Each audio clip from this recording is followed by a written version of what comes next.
ఏంటసయ్య గారు, ఎన్కౌంటర్ చేస్తున్నారా? చేయండి, నా ఫోన్లో అంతా రికార్డ్ అవుతుంది. అన్యాయంగా ఒక మనిషి ప్రాణం తీయాలని చూస్తున్నారు. ఇదేనా మీరు చేసే డ్యూటీ? ఇప్పుడు మేము అతను ఏం చేశామని? ఏదో వాష్రూమ్కి వెళ్తానంటే ఇక్కడ ఆపాము. దానికే మీరు ఏదో ఊహించుకుంటే ఎలా? పాపా అట్టంతా ఏం లేదు.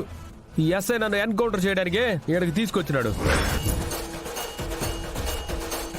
రాత్రి వేళ ఇక్కడ ఆపినప్పుడే అర్థమవుతుంది మీరు ఇక్కడికి ఎందుకు తీసుకొచ్చారు.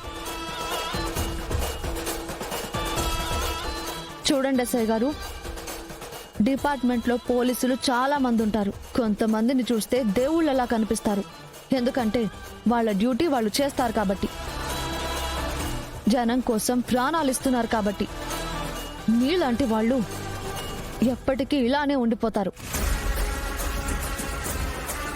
మీరు చేసే పాపాలు మీ బిడ్డలకు శాపాలవుతాయి. అంతకు మించి మీరు సాధించేదేమీ లేదు. మర్యాదగా అతన్ని వదిలిపెట్టండి, లేదంటే ఈ వీడియో ఇక్కడి నుంచే లైవ్ టెలికాస్ట్ చేస్తాను. వద్దు, ఇప్పుడు నీకేం కావాలి? అతన్ని వదిలిపెట్టాలి. కేసు విత్డ్రా చేసుకోకుండా అతన్ని వదిలిపెట్టడం కుదరదు.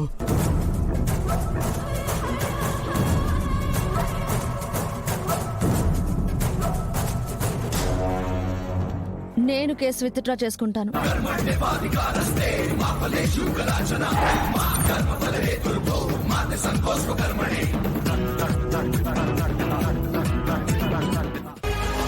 ఎవరైతే యాక్సిడెంట్లో చనిపోయారో అతని చెల్లెల్ని నేను. మీ స్టేషన్ చుట్టూ తిరిగిన దాన్ని